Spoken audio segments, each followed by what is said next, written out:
আজ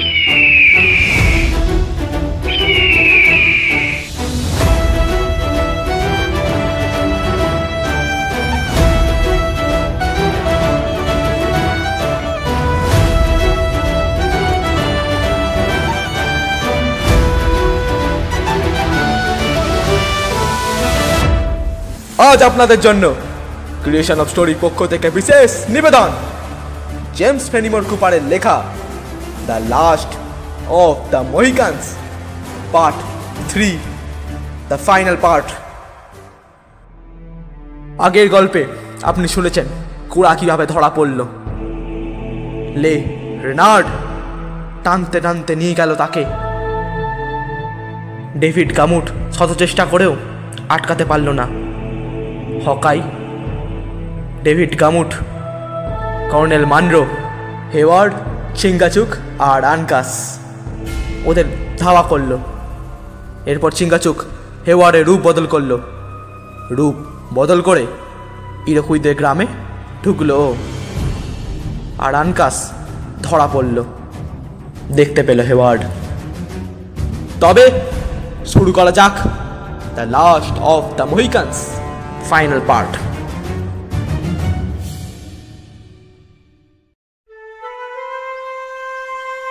ধূসর চুলের নেতা আনকাসের সঙ্গে কথাবার্তা শুরু করলে নিস্তব্ধতা নেমে এলো ঘরে। মহিকান, বলল সে, তুমি সকাল পর্যন্ত বিশ্রাম নাও। আমাদের লোকেরা তোমার কমরারদের ধরে আনুক, তারপর জানতে পারবে বাঁচবে না মরবে। আনকাস নিশ্চল দাঁড়িয়ে বুড়োর বক্তব্য শুনল। শেষমেশ বুড়োকে জিজ্ঞেস করলো, আপনার গান কালা নাকি? আমি আটকা পড়ার পর দুবার হকাইয়ের রাইফেল গর্জাতে শুনেছি। আপনাদের যোদ্ধারা ফিরবে না। উদ্ধত যুবকটির কথা কানে তুলল না বুড়ো। আঙুলের ইশারায় হেওয়ার্ড যে গুলিটায় বসা ওটা শেষ প্রান্তকে বসতে আদেশ করলো। দুজন যেন দুজনকে চেনেই না এমনি ভাব করে বসে রইল। যোদ্ধারা তাদের পাইপ বার করেছে। সাম্প্রতিক যুদ্ধে সাফল্যের বয়ান দিচ্ছে আর তামাক টানছে। সাদা ধোঁয়া চক্রাকারে উঠে যাচ্ছে ছাদের দিকে। একটু পরে নেতা গোছের একজন লোক পাইপ নামিয়ে রেখে কবিরাজের দিকে এগিয়ে এলো।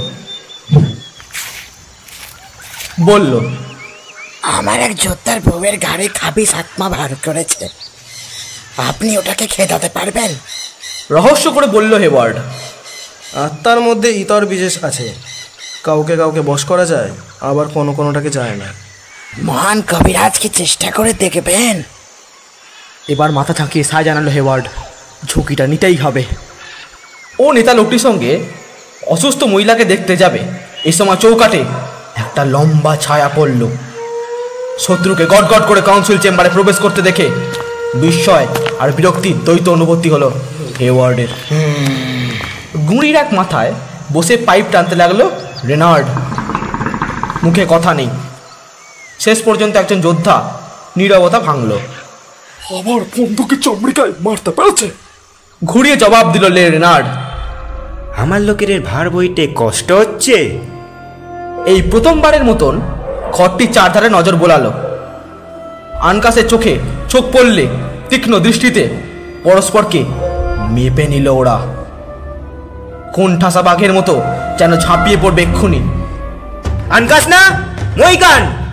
চেঁচিয়ে উঠল ইরোকুই, লাফিয়ে দাঁড়িয়ে গেছে। মহিকান, তুই মরবে!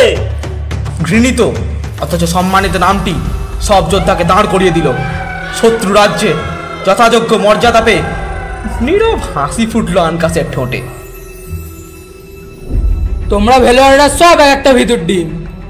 তোমাদের সব কটা যোদ্ধাকে ডাকো, আমাকে দেখুক, একজন বীর মহিকানকে দেখে জীবন সার্থক করুক। গলা চড়িয়ে বলল আনকাস। রেনার্ড জ্বালাময়ী বক্তৃতা দিয়ে ভেলোয়ারদের দলে টানার চেষ্টা করল। দেখা যাবে ও কেমন বাপের বেটা। ওকে একটা নিরিবিলি জায়গায় রেখে আসা হোক। কাল সকালে মরবে যেন, রাতে যদি ঘুমোতে পারে তবেই বুঝবো ওর বংশে গর্ব করা সাজে, বলল ও। কজন যোদ্ধা আনকাসকে বাইরে নিয়ে গেল।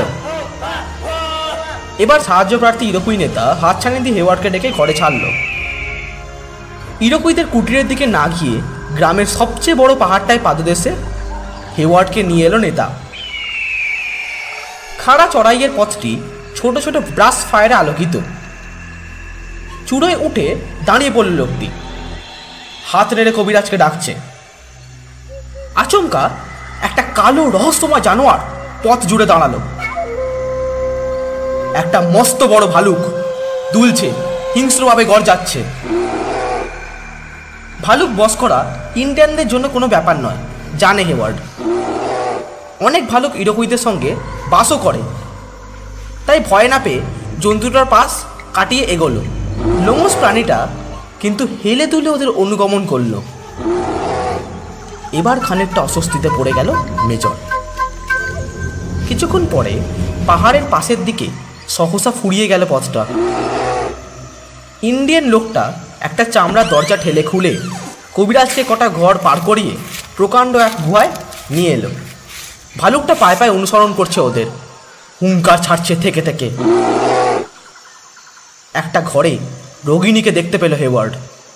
বিছানায় শুয়ে রয়েছে অসাড় অচেতন মহিলাটি, তার চারপাশ ঘিরে আত্মীয় স্বজন, পাড়া প্রতিবেশী। ঘরটির মধ্যখানে মৃতপ্রায় মহিলাটিকে প্রার্থনা সঙ্গীত শুনিয়ে অলৌকিকভাবে বাঁচিয়ে তুলতে সচেষ্ট ডেভিড গামুট। ইন্ডিয়ানরা মহিলার জন্যে এই জায়গার ব্যবস্থা করেছে, কারণ ওদের ধারণা এতে দুষ্টাত্মার পাথুরে দেয়াল ভেদ করে রোগীকে আক্রমণ করতে বেগ পেতে হবে। তাছাড়া ডেভিডের সঙ্গীতের ওপরেও ওদের অগাধ ভরসা। ও গান গাইলে ঘরে যেন শান্তি বর্ধিত হয়।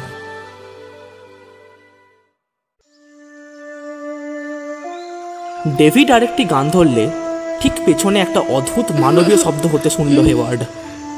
চরকির মতন ঘুরতে ভালুকটিকে এক কোণে জবুথবু হয়ে দাঁড়িয়ে থাকতে দেখল। থতমত খেয়ে ডেভিডের কাছে ঘেঁষে এলো ও। ডেভিড না ফিরেই ফিসফিসিয়ে বলল, মেয়েটা কাছেই আছে, আপনাকে দেখতে চায়। এই কথা বলে চলে গেল। ডেভিড ইংরেজিতে কথা বলেছে, তার মানে এর ভেতরে কোনো রহস্য আছে, ভাবল হেওয়ার্ড। কিন্তু ও নিয়ে মাথা ঘামানোর সুযোগ পেল না, কেননা নেতা ওকে রোগীর কাছে যেতে ডাকছে। এবার আপনার ক্ষমতা দেখান। কাঁপ ধরে গেছে হেওয়ার্ডের বুকে, তবু এগোলো রোগীর দিকে। ওর প্রতি পদক্ষেপে হিংস্র গর্জন ছাড়ছে ভালুকটা। বলল মেজর, আমি রোগীকে একা দেখতে চাই। বেশ, আমি যাচ্ছি, আপনি ওকে দেখুন। অন্যান্য ইন্ডিয়ানদের নিয়ে নেতা চলে যাওয়া মাত্র আজব একটা ঘটনা ঘটল। ভালুকটা গদাই লস্করি চালে হেওয়ার্ডের কাছে হেঁটে এসে খাড়া হয়ে দাঁড়ালো, ঠিক মানুষের মতন। ওটার গোটা শরীর থরথর করে কাঁপছে। মস্ত থাবা দুটো মাথা ধরে টানাটানি করছে। মাথাটা পড়ে গেল। সেখানে দেখা গেল হকাইয়ের হাসি মাখা মুখ। ব্যাপারটা চেপে যান, সতর্ক করে দিল স্কাউট। বর্বরগুলো সব ওখানে আছে। জাদুবিদ্যার বাইরে উল্টোপাল্টা কিছু বকলেই তেড়ে আসবে। কিন্তু আপনি এমন উদ্ভট পোশাক পরেছেন কেন? আমি আনকাসকে বাঁচাতে এসেছি। আপনি আর ডেভিড চলে যাওয়ার পর ধরা পড়েছেও। ওদের এক ওঝাকে ধর্মীয় আচরণের জন্য সাত পোশাক পরতে দেখেছিলাম। প্যাটার মাথায় বাড়ি মেরে ভাল্লুকের ছদ্মবেশটা বাগিয়ে নিয়েছি। এখন বলুন, আনকাসকে দেখেছেন? হ্যাঁ, বন্দি করে রাখা হয়েছে ওকে। কাল ভোরে বলি দেবে। আচ্ছা, অ্যালিসের কি খবর? ডেভিডের কথাগুলো বোঝেননি? বলতে চাইছিল অ্যালিস কাছেই আছে। প্রেমিক প্রেমিকার মিলন বড় আবেগঘন এবং চাপা উত্তেজনাময় হলো। অ্যালিস এতটাই ভীত উদ্বিগ্ন যে ওকে পালানোর পরিকল্পনা বুঝিয়ে বলতে হেওয়ার্ডে প্রচুর সময় ব্যয় হয়ে গেল। কথা ফুরোতেই কাঁধে টোকা পড়ল ওর। পাই করে ঘুরতেই লে রেনার্ড সাবটিলের কুৎসিত চেহারাটা দেখে দমে গেল বেচারা। কি চাও তুমি? চেপে উঠল অ্যালিস। মানরোর মেয়ে আর ফ্যাকাসে মুখে শুলেছ আমি। খোঁজ খোঁজ করে বলল লোকটা। ঠিক সে মুহূর্তে প্রকাণ্ড ভালুকটা আবছায়া থেকে বেরিয়ে এসে চেপে ধরল ইন্ডিয়ানটিকে। ওকে বেঁধে ফেলতে বেগ পেতে হলো না হকাই আর হেওয়ার্ডের। একটু পরেই মেঝেতে শুয়ে অসহায়ভাবে ছটফট করতে লাগলো ওদের শত্রু। ঘর থেকে বেরিয়ে মুমূর্ষু ইন্ডিয়ান মহিলাটির পাশ দিয়ে গেল ওরা। হকাই কয়েকটা কম্বল তুলে নিয়ে হেওয়ার্ডের হাতে দিল। অ্যালিসিয়া এগুলোকে জড়িয়ে দিন।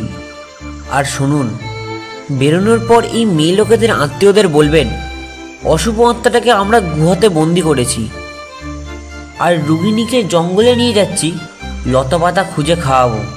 মনে রাখবেন, আমি অবলা জীব, কাজেই যা করার মাথা ঠান্ডা রেখে করবেন। আপনি একটু ভুলচুক করলেই কিন্তু আমরা শেষ। ভালুকটা চামড়ার দরজা ঠেলে খুলতেই কৌতূহলী জনতা ওদের ঘিরে ধরল অসুস্থ মহিলার খবর জানতে। অ্যালিসকে শক্ত করে জড়িয়ে রেখে হেওয়ার্ড জানালো, দুষ্টাত্মার অত্যাচার থেকে বাঁচাতে রোগিণীকে জঙ্গলে নিয়ে যাচ্ছি। ওখানে ওষুধ দিলে দুষ্টাত্মার আসর কেটে যেতে পারে। তবে সাবধান, কেউ যেন আমাদের পিছে পিছে না আসে। আর একটা কথা, অশুভ আত্মারা কিন্তু গুহায় বন্দী হয়ে আছে, কেউ গুহায় ঢুকবেন না যেন। আপনারা যান, বলল এরকমই নেতা। কবিরাজের ওপর ইতিমধ্যেই ভক্তি এসে গেছে ওর। আমি গুহায় ঢুকে শয়তান আত্মাগুলোর সঙ্গে একাই মারামারি করব। আপনার কি মাথা খারাপ ভাই?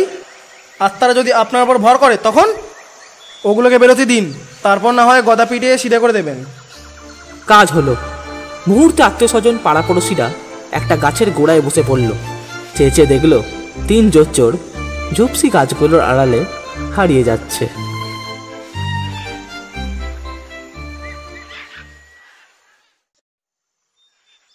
বিপদসীমার বাইরে পৌঁছানো মাত্র হেওয়ার্ডকে ভেলোয়ারদের একটা গ্রামের অবস্থান জানিয়ে দিল হকাই।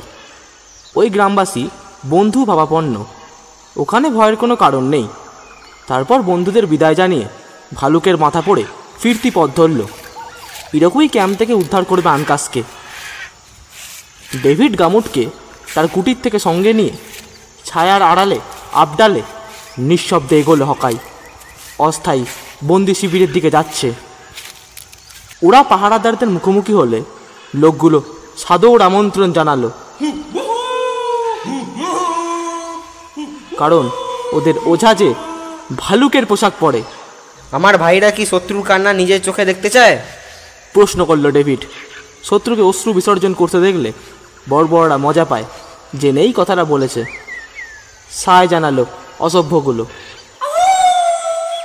তবে সরে দাঁড়াও, বলল ডেভিড। এই ভাল্লুকটা কি জাদু টোনা করে একটু পরে দেখতে পারবে। ইন্ডিয়ানা চেপে দাঁড়িয়ে ওঝাকে ভেতরে ঢুকতে ইঙ্গিত করলো। ভালুকটা কিন্তু নড়ার নাম করছে না, দ্বাররক্ষীদের উদ্দেশ্যে দাঁত খিচাচ্ছে।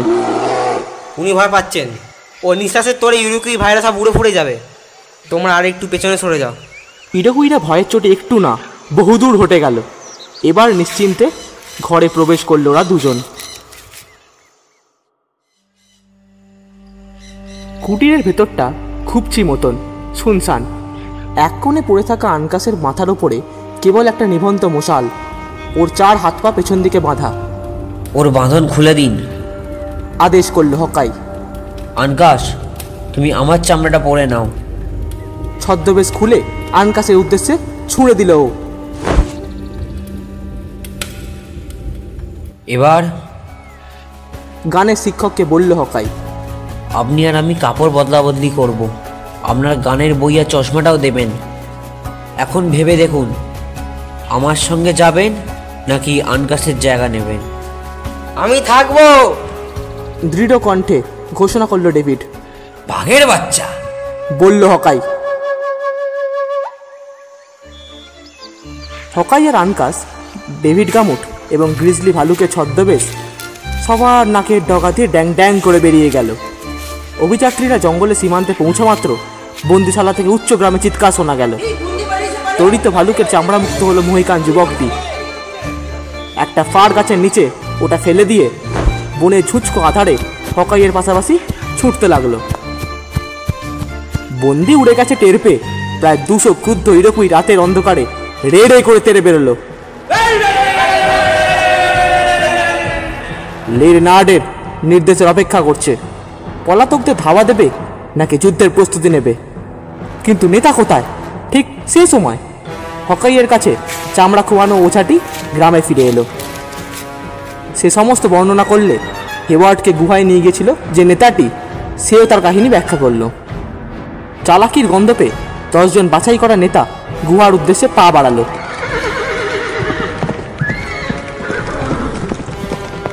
সেখানে গিয়ে দেখে অসুস্থ মহিলা যেই কে সেই পড়ে আছে। কিসের জঙ্গলে গেছে, ঠকে গেছে বুঝে মহিলার পরিবারের সদস্যরা একরকম খাবি খেতে লাগলো। একজন নেতা পায়ে পায়ে বিছানার কাছে গিয়ে দেখে মহিলা মারা গেছে। আমাদের বীর যোদ্ধার বউ আর নেই, বলল সে। মহান আত্মা তার সন্তানদের উপর ক্ষিপ্ত হয়েছে। দুঃসংবাদটা নীরবে হজম করলো ওরা। কিছুক্ষণ পরে পাশের ঘর থেকে একটা কালো মতো কি যেন গড়াতে গড়াতে ঘরের মধ্যখানে এসে থামলো।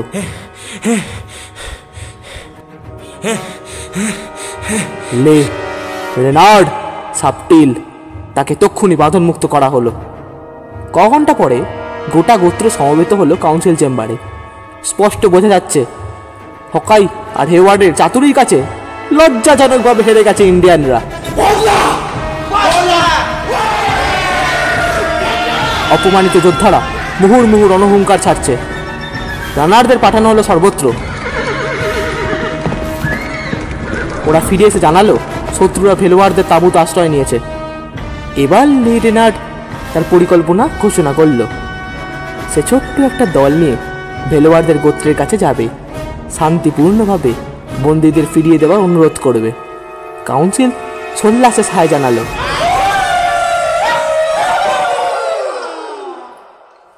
পরে জনাভিষেক ভয়াল দর্শন ইডোকুইকে জুটিয়ে নিয়ে ফিসফিসিয়ে বুদ্ধি আটল লে রেনার্ড।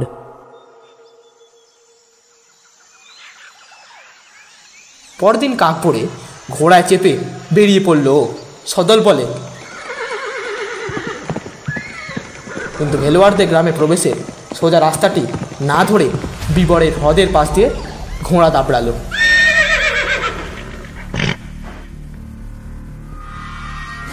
তোমরা আমার জ্ঞাতি ভাই, তোমাদেরকে আমি ফার ব্যবসায়ীদের হাত থেকে বাঁচিয়েছি, ভবিষ্যতেও বাঁচাবো। আমার প্রতি চিরদিন কৃতজ্ঞ থেকো, কারণ আমি হচ্ছি সর্বশক্তিমান ইরাকুই সর্দার লে রেনার্ড সাবটিল।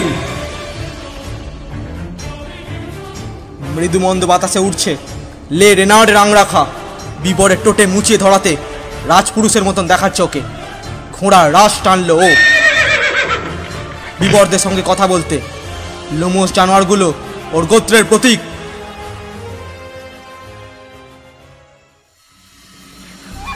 ও আত্মীয়দের সঙ্গে কথা বলার সময় একটা অতিকায় বিবরকে উঁকিয়ে দিতে দেখা গেল একটা মাটির ঘর থেকে। ইন্ডিয়ানরা ভেবেছিল ঘরটি খালি আছে। অবাক হয়ে গেল ওরা। লে রেনার্ড ওটাকে দেখতে পেয়েছে। ওর ধারণা হলো লক্ষণ শুভ। হাত নেড়ে সঙ্গীতের এগোনোর সংকেত দিল ও।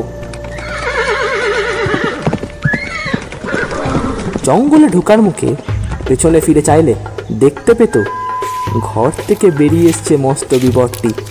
খাঁড়া হয়ে দাঁড়িয়েছে এ মুহূর্তে। রোমজ ছদ্মাবরণ সরিয়ে ফেলতেই বেরিয়ে পড়ল লে রেনার্ডদের ভয়ঙ্কর শত্রু চিঙ্গাচুক।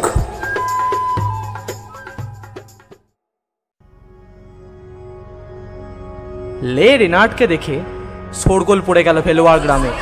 ছেলে বুড়ো নারী পুরুষ সবাই ছুটে এলো অতিথি বরণ করতে। বন্ধুত্বের নিদর্শন হিসেবে শূন্যে 2 হাত ছুঁড়ে দিল ইরকুই নেতা। ভেলোয়ার সর্দার হার্টও জনতার মধ্যে দিয়ে পথ করে ওকে উষ্ণ অভ্যর্থনা জানাতে এগিয়ে এলো। মেহমানকে সাদরে কাউন্সিল চেম্বারে নিয়ে যাওয়া হলো। সর্দার সাধারণত ওখানে বসে যোদ্ধাদের সঙ্গে আলোচনা করে, তামাক টানে। আলোচনা এক পর্যায়ে ফোর্ট উইলিয়াম হেনরির হত্যাকাণ্ডে মোড় নেবে জানত লে রেনার্ড। ভেলোয়াররা যুদ্ধের পথ বর্জন করেছিল, কারণ হঠকারিতা পছন্দ নয় ওদের। তবে এই প্রসঙ্গটি লে রেনার্ডকে মৃত মহিলাদের গা থেকে চুরি করা গয়নার বস্তাটা খোলার সুযোগ করে দিল। আলো ঠিকরে পড়ছে অলঙ্কারগুলো থেকে। ওগুলো উপহার পেয়ে খুশি ধরে না ভেলোয়ার নেতাদের। মকা বুঝে কুড়ার কথা জানতে চাইল ধূর্ত লে রেনার্ড। হার্ড হার্ড জানালো। ও এখানে ভালোই আছে। আর লা লং ক্যারাবাইন যে আমার যোদ্ধাদের খুন করেছে? বিখ্যাত নামটি উচ্চারণের ফলে ভেলোয়াড় হকচকিয়ে গেছে। কি বলতে চাইছো ভাই? সর্দারের প্রশ্ন। বন্দীদের গুনে দেখুন, ওদের মধ্যে আপনাদের শত্রুটাও থাকবে। দীর্ঘ নীরবতা। সঙ্গীদের সঙ্গে আলাপ করে নিল নেতা। গোত্রের অন্যান্যদের ডেকে আনতে দুধ গেল। সবাই জড়ো হলে দেখা গেল প্রায় 1000 খানেক লোক হবে। ওদের শ্রদ্ধেয় নেতা, বিজ্ঞ ন্যায় বিচারক তেমানন্দ হাঁটি হাঁটি পা পা করে তার আসনে গিয়ে বসল। লোকটির বয়স 100 পেরিয়েছে। পরনের লম্বা আংরাখাটা মিহি পশমে তৈরি। হাড্ডিসার বুক থেকে ঝুলছে নানা রাজরাজরার উপহার দেওয়া সোনা রূপোর অনেকগুলো পদক। দীর্ঘ সাদা কেসগুলো পাখির আর পালক খচিত একটি ঝকমকে ব্যান্ডে।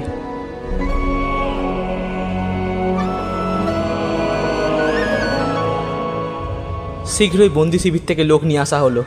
কোরা আর অ্যালিস গা ঘেঁষাঘেঁষি করে দাঁড়িয়ে, হেওয়ার্ড ওদের পাশে, হকাই পেছনে। আনকাস ওদের মধ্যে নেই। হার্ড উঠে জিজ্ঞেস করলো, লালং ক্যারাবাইন কোনজন? এগিয়ে এলো হকাই। লে রেনার্ডকে বলল তেমানন্দ। বন্দিকে আপনি নিয়ে যেতে পারেন, ইরোকুই নেতা। কজন যুবক যোদ্ধা কোষে বেঁধে দিল হকাইয়ের দুটো হাত। ওর দিকে চেয়ে ক্রুড় হাসল লে রেনার্ড। পরিস্থিতি ভিন্ন দিকে মোড় নেওয়ায় শতমত খেয়ে গেছে কোরা। আচমকা তেমানন্দের পায়ের কাছে লুটিয়ে পড়ে করুণা ভিক্ষা করল। হকাই কখনো কোনো ভেলোয়ারকে খুন করেনি। এই ইউরোকই বদমাসটার কথা কানে তুলবেন না। ও আপনাকে মিথ্যে কথায় ভুলিয়ে নিজের রক্ত পিপাসা মেটাতে চাইছে। ফোঁপাতে ফোঁপাতে বলল কোরা।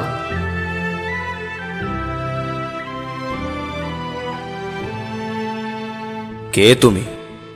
শুনলে ঘৃণা করবেন, কিন্তু বিশ্বাস করুন আমার বংশের কেউ কোনোদিন আপনার লোকেদের ক্ষতি করেনি। আপনার কাছে আমি ন্যায় বিচার চাইছি। আপনাদের এক জাত ভাই আমাদের সঙ্গে বন্দী হয়ে আছে। ওকে এখানে আনুন, ও বলুক, ওর মুখেই শুনবেন। এক যুবক বিড়বিড় করে আওড়ালো, ও বেটা কালসাপ, ওকে শাস্তি দেওয়ার জন্য রেখে দেওয়া হয়েছে। পুরো তেমানন্দ আদেশ করল, আনো ওকে। আনকাসকে নিয়ে আসা হলে বুড়ো জিজ্ঞেস করল, বন্দির ভাষা কি? বাপের মতো আমিও ভেলোয়ার ভাষায় কথা বলি। মহিকান আর ভেলোয়াররা আগে একটাই জাতি ছিল। নিজের জাতি গোষ্ঠীর তাঁবুতে সাপের মতো ঢুকে পড়ে এমন ভেলোয়ার দেখা তো দূরের কথা, আছে তাই জানতাম না। যে যোদ্ধা নিজের বংশ ত্যাগ করে সে বিশ্বাসঘাতক। একে আগুনে ছেঁকা দাওগে, যাও। এই কথা শুনে কমপক্ষে 20 জন যোদ্ধা ঝাঁ চকচকে ছোড়া বাগিয়ে ঘিরে ফেললো আনকাসকে। কিন্তু ওকে ঠেসে ধরতে যেতে শার্টটা গেল ফেঁসে, আর বেরিয়ে পড়ল ওর বুকে নীল রঙে আঁকা ছোট্ট কাছিমটা। তাই দেখে যোদ্ধারা আঁতকে উঠেছে, চোখ বিস্ফারিত, ভয় সরে গেছে পেছনে। উঠে দাঁড়িয়ে প্রশ্ন করলো তেমানন্দ, কে তুমি? যুবকটির দিকে বিস্ময় মাখা চোখে চেয়ে রয়েছে। আমি আনকাস, চিঙ্গাজুরের ছেলে, মহান কাচিমের সন্তান। দীর্ঘশ্বাস ছেড়ে বলল বুড়ো, তবে আমার মরণ ঘনিয়েছে। আমার ভাতিজা মহিকানদের শ্রেষ্ঠ নেতার ছেলে আমার জায়গা নিতে এসেছে। এসো বাছা, আমার পাশে এসে বসো। হাঁটু গেড়ে বসে বলল আনকাস, কাছিমের রক্ত বংশ পরম্পরায় আমাদের নেতাদের মধ্যে রয়ে গেছে, কিন্তু চিঙ্কাজুর আর তার ছেলে ছাড়া বাকিরা সবাই এখন পরপারে। ঠিকই বলেছ। জনতার উদ্দেশ্যে বলল তেমানন্দ, আমাদের জ্ঞানীরা বলতেন সাদা মানুষের পাহাড়ে আমাদের বংশের 2 জন যোদ্ধা আছে, তারা যে কোনো দিন এসে হাজির হয়ে যাবে। ঠিক তাই ঘটেছে। আনকাস ঘরের ছেলে ঘরে ফিরে এসেছে। সেজন্য চাচা ভেলোয়ারদের বন্ধু, একজন ভালো মানুষের অবদান সবচেয়ে বেশি, তার নাম হকাই। ইরোকুইরা তাকে দ্য লং রাইফেল বলে ডাকে। বলল আনকাস। তবে ওর বাঁধন খুলে দাও। আনকাস হকাইকে বাঁধনমুক্ত করে বুড়ো তেমানন্দের পাশে এসে বসলে বুড়ো সর্দার জানতে চাইল, বাছা, ওই ইরোকুই নেতাদের কি তোমাদের ওপর কোনো বিজেতার দাবি আছে? মোটেই না। লা লং ক্যারাবাইনের ওপরে? হকাই ইরোকুইদের ইচ্ছা মতন বোকা বানিয়েছে। চালাক ভাল্লুকটার কথা ওদের জিজ্ঞাসা করে দেখুন না। সাদা মেটা এবং ওর সঙ্গে লোকটা? মেজর হেওয়ার্ড অ্যালিসের প্রসঙ্গে জিজ্ঞেস করলো তেমানন্দ। ওদের ছেড়ে দেওয়া দরকার। আর যে মেয়েটাকে ইরোকুইরা এখানে রেখে গিয়ে গেছিল? বিজয় চিৎকার ছাড়লো লে রেনার্ড। সে আমার মহিকান, তুমি জানো ও আমার। হ্যাঁ, ব্যথিত শোনালো আনকাসের কণ্ঠ। ইন্ডিয়ান আইনে মেয়েটি ওর।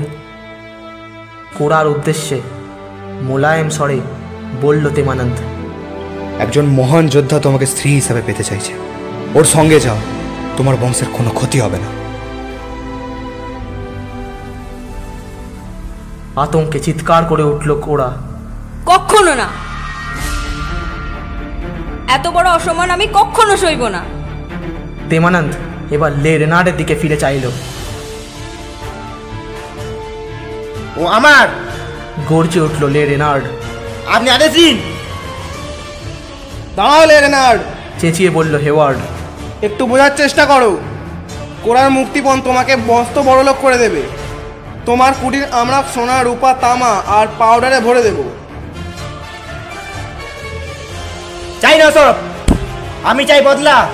দৃঢ় প্রতিজ্ঞ ইরোকুই বুকে কিল মেরে বলল, মহান তেমানন্দ, এই মেয়ের বদলে আমাকে যেতে দিন।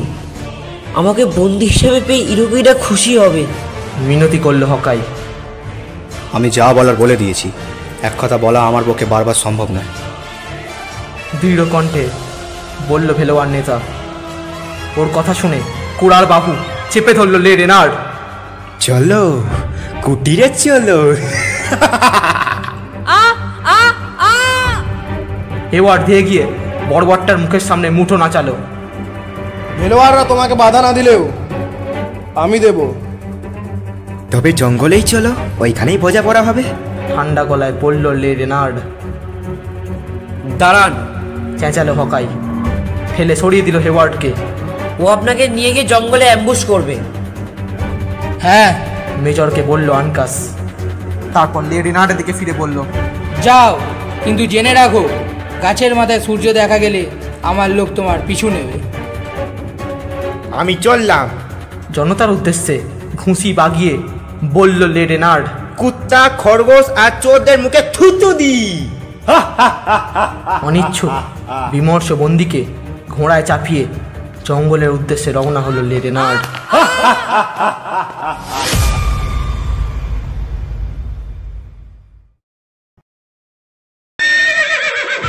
লে রেনার্ড আর কোরাকে যতক্ষণ দেখা যায় নিশ্চল দাঁড়িয়ে মন্ত্রমুগ্ধের মতন দেখল ভেলোয়াররা।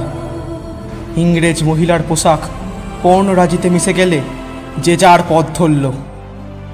আনকাস দ্রুত কুটিরে অর্থাৎ বন্দিশালায় ফিরল। বাইরে একদল উত্তেজিত যোদ্ধা তাদের নতুন নেতার জন্য অপেক্ষামান।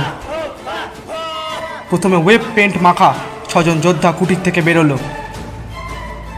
পাথরের ফাটলে জন্মানো খুদে পাইন গাছটার বাকল আর ডালপাতা দ্রুত খসিয়ে ফেললো ওরা। নগ্ন গুড়িটায় গাঢ় লাল ডোরা আঁকলো। এগুলো হচ্ছে যুদ্ধের সংকেত। শেষে আনকাসও বেরিয়েছে দীর্ঘ সময়ব্যাপী ঐতিহ্যবাদী যুদ্ধ নাচে অংশ নিল কুড়িটাকে ঘিরে। নাচের ফাঁকে বাজখাই গলায় চেঁচালো। অন্যান্য যোদ্ধারাও গোমরা মুখে নাচ গান করল। আনকাস আচমকা ও টমাহকটা গাছের গায়ে গেঁথে দিল। থেমে গেল অনুষ্ঠান। এর অর্থ কুড়া উদ্ধার অভিযানে সেই নেতৃত্ব দেবে। আরও একটা অর্থ অবশ্য রয়েছে। গাছটিকে কুড়াল আর ছুরি দিয়ে ছিঁড়ে ফেলার অব্যক্ত হুকুম করা হলো। ভেলোয়ার জাতি যুদ্ধ ঘোষণা করেছে। এবার যাওয়ার পালা। সূর্যের অবস্থান দেখে চেঁচিয়ে বলল আনকাস। ইরোকুইদের সঙ্গে আমাদের চুক্তির মেয়াদ ফুরিয়েছে। সেদিন শেষ বিকেলে 200 উদ্দীপ্ত যোদ্ধাকে সঙ্গে নিয়ে আনকাস, হকাই আর হেওয়ার্ড উপবনের পথে এগোলো। জানে জঙ্গলে ঝাপটি মেরে বসে আছে লে রেনার্ডের বাহিনী। ওরা খানিক দূর যেতে না যেতেই একজন সিরিঙ্গে লোককে হন্তদন্ত হয়ে এগিয়ে আসতে দেখা গেল। তার হাঁটার ভঙ্গি দেখে লে রেনার্ডের দূত মনে করলো। ওরা বোধহয় আত্মসমর্পণের শর্ত নিয়ে আসছে। ওদের প্রায় কয়েকশো গজ ডানে থেমে দাঁড়িয়ে ইতস্তত করতে লাগলো লোকটা। হকাই, বলল আনকাস, একে ফিরতে দেওয়া যাবে না। হকাই রাইফেল তুলেও নামিয়ে নিল। শরীর কাঁপিয়ে হাসছে সে। আনকাস, এটা ডেভিড গামোট। গানের মাস্টারকে কাছে আসতে দেখে প্রশ্ন ছুড়ল হকাই। ইরোকুইদের দেখেছেন? ওরা তো সবখানেই আছে। হতাশ ভঙ্গিতে হাত দুলিয়ে বলল ডেভিড। ওদের মতলব ভালো ঠেকলো না। ওদের উৎসবের চোটে গ্রাম ছাড়তে বাধ্য হয়েছি। লে রেনার্ড কোথায়? আনকাস জানতে চাইল। ও পাহাড়ে সেই গোয়াটায় লুকিয়ে রেখেছে কোড়া মান্নকে, আর এখন বর্বরদের নিয়ে এই পথে আসছে। ওরা বেচারিকে এক্ষুনি সাহায্য করা দরকার, বলল হেওয়ার্ড। একটা বুদ্ধি এসেছে, বলল হকাই। আমি 20 জন লোক নিয়ে নদীর পাশ ঘেঁষে বিবরের পুকুরটার কাছে চলে যাই। ওখানে চিঙ্গাচুক আর কর্নেল মানলোর দলে মিশে যাব। আমি একবার শীষ দিলেই সবাই মিলে শত্রুর উপর আচমকা ঝাঁপিয়ে পড়বেন। দেখবেন ওরা পালাবার পথ পাবে না। তারপর গ্রামটা দখল করে নিয়ে ওরাকে উদ্ধার করা কোনো ব্যাপারই নয়। চমৎকার, আমার পূর্ণ সমর্থন আছে। আর সময় নষ্ট করা উচিত হবে না, বলল হেওয়ার্ড। মেজর হেওয়ার্ড খামোকা হকাইয়ের কৌশলের প্রশংসা করেনি। দেখা গেল পরিকল্পনা দারুণভাবে সফল হয়েছে। ইরোকুইদের হামলার তেজ ছিল প্রচণ্ড। বেপরোয়া আক্রমণ ঠেকাতে রীতিমতো মরণপণ লড়তে হলো হকাইদের। কিন্তু তবু হকাইয়ের অভিজ্ঞতা আর আনকাসের নেতৃত্বের সামনে টিকতে পারল না বর্বরগুলো। যে ইরোকুইগুলো জানে বেঁচেছে তারা ছত্রখান হয়ে গেছে। লে রেনার্ড সঙ্গীদের দুরবস্থা দেখে কাপুরুষের মতো নালগোছে ভেগেছে যুদ্ধের ময়দান থেকে 2 জন বিশ্বস্ত যোদ্ধাকে নিয়ে। অবশ্য আনকাসের সেন দৃষ্টিকে ওরা ফাঁকি দিতে পারেনি। ওদেরকে ঝোপের আড়ালে আবদালে পালাতে দেখে ধাওয়া দিল ও। চলে এলো পাহাড়ের পাদদেশে। লে রেনার্ড শত্রুদের খসাতে সাধ্যত চেষ্টা করল।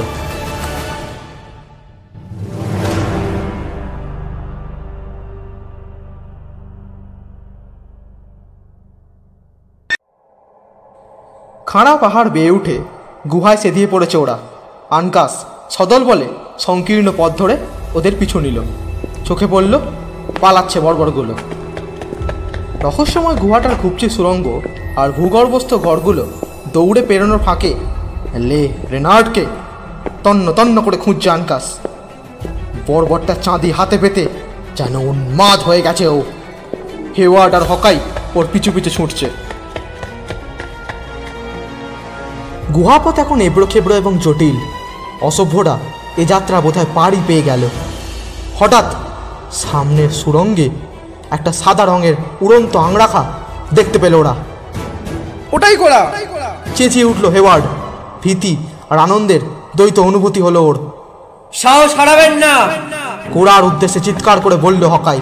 আমরা এসে পড়েছি। দৌড়ের গতি যদিও বেড়েছে ওদের, পথটা ক্ষণে ক্ষণে সরু হয়ে যাচ্ছে, ফলে ফাঁক গলে পেরোনো মুশকিল। আনকাস আর হেওয়ার্ড একটা ভুল করে বসলো এই সময়। রাইফেল ফেলে দিয়ে ওরা সামনে ঝাঁপিয়ে পড়তেই লে রেনার্ড পিছু ফিরে গুলি চালালো। আনকাসের কাঁধে লেগেছে। আরো আগে বাড়তে হবে, বলল হকাই। বন্দুকের পাশ দিয়ে লাফিয়ে চলে গেল। নাহলে সবাইকে একে একে মারবে। আমি আর যাব না। কোড়াকে ততক্ষণে ছালের একটা ফোকর দিয়ে সরিয়ে নেওয়া হয়েছে। পাহাড়ের চূড়োর পাশে একটা বিপজ্জনক খাতে আচমকা পা পড়াতে ভয় চেঁচিয়ে উঠল কোড়া। চাইলে আমাকে মেরে ফেলতে পারো, কিন্তু আমি আর এক পাও নড়ছি না। অসহিষ্ণু লে রেনার্ড এক টানে ছোড়া বার করলো। বলল ও, ভেবে দেখো, হয়তো আমার ঘর নয়তো ছোড়া। কোড়া নিরুত্তর। ছুরি তুলল লে রেনার্ড। সহসা আধার ফুড়ে একটা বাঘা গলার তীক্ষ্ণ চিৎকার ভেসে এলো। আনকাস একটা শৈলশিরা থেকে লাফিয়ে পড়ে একেবারে শত্রুর মুখোমুখি দাঁড়িয়েছে। ইরকুই নেতা ভয় পিছু হটে গেল। ওর হুমকিটা কার্যকর করল একটা বর্বর। কোড়া মানরোড হৃৎপিণ্ডে ছুরি বসিয়ে দিয়েছে অসভ্যটা।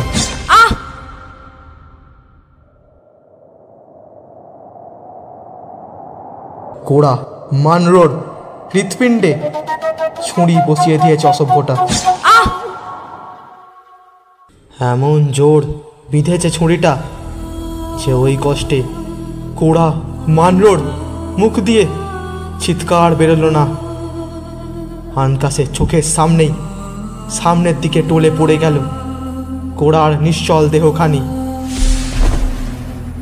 আনকাসের ক্রোধ ফুলে ফেপে উঠবে। সঙ্গে সঙ্গেই শৈলশিরার উপর থেকে এক রাইফেলের জোরালো শব্দ পিছনে ফিরে তাকাতে বাধ্য করল ওকে। হকাই রাইফেল চালিয়ে শৈলশিরা থেকে লাফ দিয়ে আনকাসের পিছনে দাঁড়ালো এবং তৎক্ষণাৎ লে রেনার্ডের সামনে থেকে তীক্ষ্ণ চিৎকার শোনা গেল। লে রেনার্ডের সামনের বর্বরটা প্রচণ্ড পরিমাণে আহত হয়ে লুটিয়ে পড়ল মাটিতে এবং এই চেঁচানোতে লে রেনার্ডের হাত থেকেও রাইফেলটা পাহাড়ের তলদেশে পড়ে গেল। সরু পাহাড়ি পথ, পরস্পর মুখোমুখি দাঁড়িয়ে দুই প্রতিদ্বন্দ্বী। হকাইয়ের হাতে রয়েছে রাইফেল এবং অপরদিকে লে রেনার্ড আর অপর এক বর্বর সাথীর হাতে কেবল ছোড়া।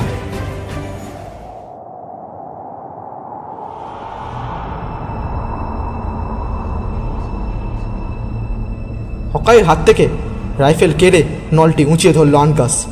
লে রেনার্ডের দিকে মুখ করে বলল আনকাস, এবার তোর গল্পটা শেষ করার সময় উপস্থিত। এবার তৈরি হ তাহলে। হঠাৎ করে অদ্ভুত ঘটনা ঘটল। যেখানে লে রেনার্ডের ভয়ে সমর্পণ করে দেওয়ার কথা ভেবেছিল হকাই, সেইখানে উল্টো এক ঘটনা ঘটল। দমফাটা হাসিতে চেঁচিয়ে উঠল বর্বরটা। শুধু হকাই আর আনকাস নয়, লে রেনার্ডের সামনের বর্বরটাও চমকে গেল। কি হলো বর্বর? মৃত্যুর আগে মাথা কাজ করা বন্ধ করে দিয়েছে নাকি? শ্লেষাত্মক ভঙ্গিতে বলল হকাই। বলল লে রেনার্ড, তোমরা এখানে কি করতে এসেছিলে? কেন বর্বর, এটুকু বুঝতে পারলি না? আর বুঝেই বা কি করবি? এবার তোর গল্পটা শেষ করার সময় উপস্থিত। এবার তৈরি হ তাহলে। ও ভগবান, তাহলে কি আমার মৃত্যু উপস্থিত? শ্লেষাত্মক ভঙ্গিতে বলল বর্বর। কিন্তু দাঁড়াও, আচ্ছা তোমরা এখানে কোড়াকে বাঁচাতে এসেছিলে না? কিন্তু সে কোথায়? এ কি কাণ্ড, সে তো মারা গেছে। যা, তাহলে আর কোড়াকে বাঁচানো গেল না। নাটক করে বলতে বলতে এক পা করে আনকাসের দিকে এগোচ্ছে বর্বরটা। চেঁচিয়ে বলল আনকাস, বলতে কি চাস বর্বর? আমি বলতে চাই, তোমাদের এই সখী কোড়া মান্ডোর এমন অবস্থার জন্য কে দায়ী? আমি। যে দায়ী তাকে তো তোমার ওই বন্ধু হকাই মেরে ফেলেছে। তো এখানে আমি তো সম্পূর্ণ নির্দোষ, তাই না? আনকাস আর হকাইয়ের মাথায় বাজ পড়ল। লে রেনার্ডের কথাটা কি মিথ্যা? এদিকে বর্বর ধীরে ধীরে অনেকটা কাছে চলে এসেছে আনকাসের।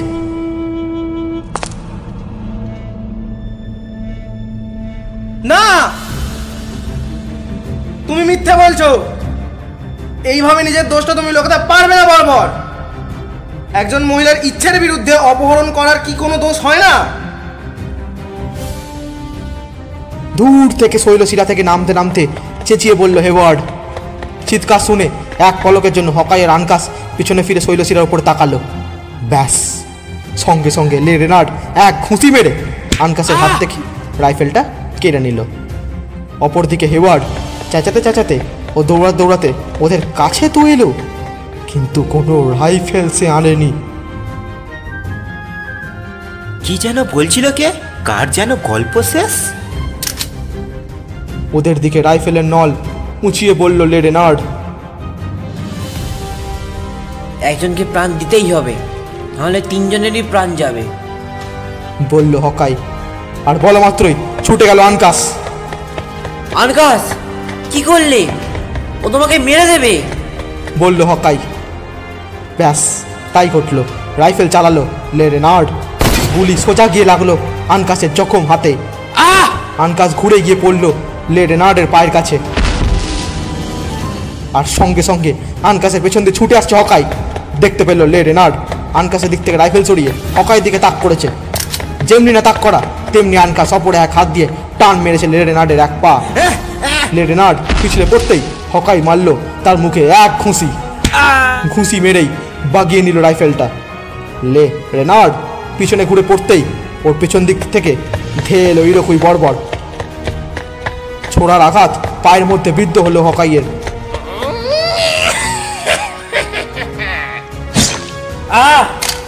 ইতিমধ্যে লে রেনার্ড পাহাড়ে তলদেশে কোন একটি পাথরকে ধরে ঝুলছে কোনো মতে।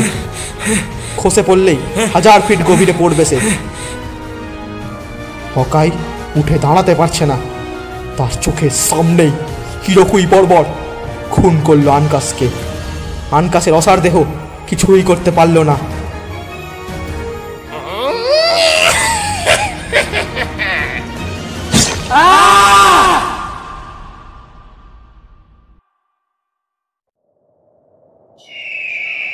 বর্বরটি নিজের নেতাকে বাঁচাতে যাবে, পেছন দিক থেকে ধেয়ে এলো হেওয়ার্ড। হাতে দুটো পাথর নিয়ে মারলো ইরোকুইটার মাথায়। লে রেনার্ডের পাশ দিয়ে 1000 ফিট তলদেশে তলিয়ে গেল।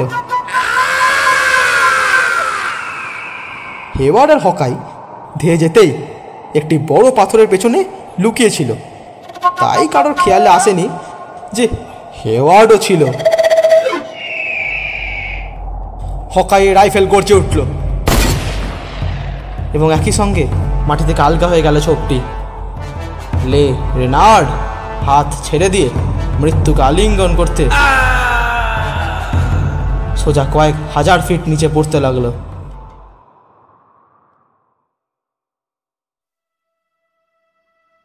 আনকাস আর কোড়ার দুঃখজনক মৃত্যু শোকে মুহ্যমান করে দিয়েছে খেলোয়াড়দের। ইরোকুইদের বিরুদ্ধে বিজয়, কোনোরকম আনন্দ উৎসব, হইহল্লা, নাচ গান হলো না। নিঃশব্দে শেষ কৃত্যের জন্য প্রস্তুত হলো সকলে। পরদিন উষার আগুনে 6 জন ভেলোয়ার মেয়ে আনকাস আর কোড়ার সবাধারে বুনো ফুল আর সুগন্ধি লতাপাতা ছড়িয়ে দিল। কোড়াকে গ্রামের সেরা পোশাকটা পরানো হয়েছে। ওর পায়ের কাছে বসে রয়েছেন শোক সন্তপ্ত কর্নেল মানরো আর অ্যালিস। ডেভিড কামুট আর ডানকান হেওয়ার্ড কাছেই দাঁড়িয়ে স্তব পাঠ করছে ডেভিড। হেওয়ার্ড চোখের পানি চাপতে ব্যস্ত। আনকাসের মৃতদেহে ভেলোয়ার গোত্রের শ্রেষ্ঠ অলঙ্কারগুলো পরিয়ে দেওয়া হয়েছে। ওর মাথা থেকে ঝুলছে পাখির রঙিন পালক, ঝিনুকের মালা, বালা আর পদক সারা শরীর জুড়ে। কর্নেল মান্ডোর মতো সিঙ্গাচুকো ছেলের লাশের পাশে ভাব গম্ভীরভাবে দাঁড়ানো। তেমানন্দ কফুর দূরে একটি আসনে বসে আছে। এবার উঠে দাঁড়ালো। মহান আত্মার মুখ মেঘের আড়ালে, ব্যথিত স্বরে বলল, তিনি তোমাদের ওপর থেকে চোখ ফিরিয়ে নিয়েছেন। তার কান বন্ধ, জিভেও সার নেই। নেতার মুখে এসব ভয়াবহ কথাবার্তা শুনে গ্রামবাসী নিচু স্বরে মন্ত্রোচ্চারণ করতে লাগলো মৃতদের সম্মানে। একজন মর্যাদা সম্পন্ন ইন্ডিয়ান তরুণী আনকাসের প্রশস্তি পাঠ করল। উনি ছিলেন আমাদের গোত্রের কালো চিতা। শিশিরে কখনো ছাপ ফেলেনি ওর মুকাসেন। লাফাতেন হরিণ শাবকের মতন। রাতের আকাশে তারার উজ্জ্বলতাকেও হার মানাতো তার চোখ। যুদ্ধক্ষেত্রে তার কণ্ঠ ছিল জলদ গম্ভীর মহান আত্মার বজ্রপাতের মতন। কোড়া সম্পর্কে বিভিন্ন প্রশংসার পর তার আত্মার মুক্তি প্রার্থনা করল। ঘোড়ার অপরূপ সৌন্দর্য আর সচ্চরিত্রের কথা বলা হলো। মন্ত্রমুগ্ধের মতো শুনছে খেলোয়াড়রা। সবার মুখে ফুটে উঠছে গভীর সমবেদনা। একজন বয়স্ক নেতা সংকেত দিল মেয়েদের উদ্দেশ্যে। পোড়ার সমাধার তুলে নিয়ে ধীর পায়ে এগোলো ওরা। মন্ত্র পাঠ করছে।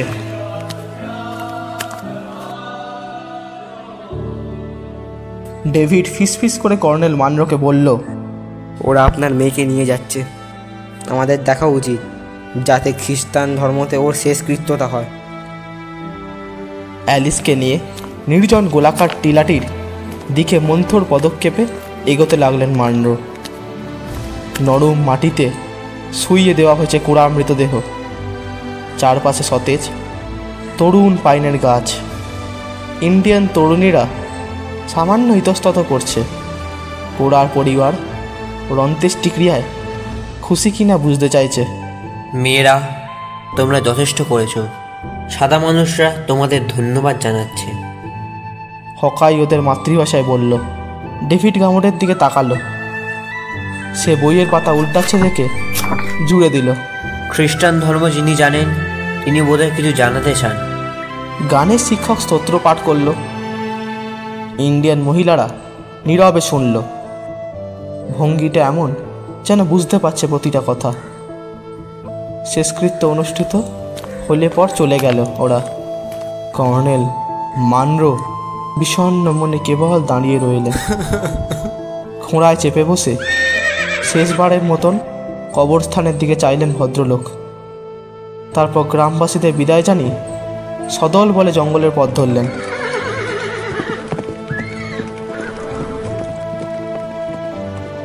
হকাই চিঙ্গাচুকের কাছে ফিরে দেখে আনকাসকে জীবনে শেষবারের মতো চামড়ার পোশাক পরানো হচ্ছে। বন্ধুকে শেষবারের মতো দেখার সুযোগ দেওয়া হলো ওকে। তারপর শোভাযাত্রা সহকারে গ্রামবাসী তাদের নেতাকে কবরস্থান নিয়ে গেল। ধর্মীয় আচার অনুষ্ঠান শেষে চিঙ্গাচুক বক্তব্য রাখল জাতির উদ্দেশ্যে। ক্রন্দনরত বিমর্ষ যোদ্ধাদের দিকে চেয়ে সে বলল, তোমরা কাঁদছো কেন? মহান আত্মার ওর মতো যোদ্ধার প্রয়োজন ছিল, তাই ওকে তুলে নিয়েছে। কিন্তু আমি ওর বাপ, বড্ড একা হয়ে গেলাম। হাত বাড়িয়ে দিয়ে উচ্চ গ্রামে বলল হকাই, না, কখনো না। আমাদের গায়ের রং আলাদা হতে পারে, কিন্তু ঈশ্বর আমাদের একই পথের পথিক করে পাঠিয়েছে। আমারও তো কোনো আত্মীয় স্বজন নেই। এই আনকাছে ছিল আমার ভাইয়ের মতো। ও আর আমি একই সাথে যুদ্ধ করেছি, খেয়েছি, থেকেছি। ও আজ আমাদের ছেড়ে চলে গেছে। কিন্তু চিঙ্গাচুক, তুমি একা নও, আমি আছি তোমার পাশে। হকাইয়ের হাত আবেগে চেপে ধরল চিঙ্গাচুক। টপ টপ করে জল গড়িয়ে পড়ছে দুজোড়া চোখ থেকে। ভিজিয়ে দিচ্ছে বীর যোদ্ধা আনকাসের কবর।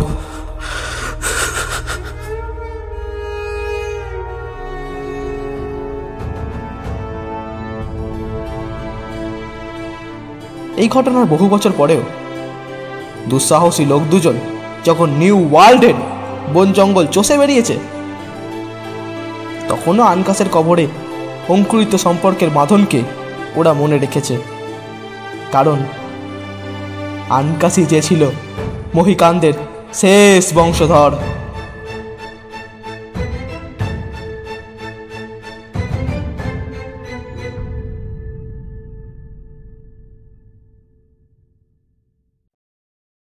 শেষ হলো ক্রিয়েশন অফ স্টোরি পক্ষ থেকে বিশেষ নিবেদন, জেমস ফেনিমোর কুপারের লেখা the last of the Mohicans part 3, the final part.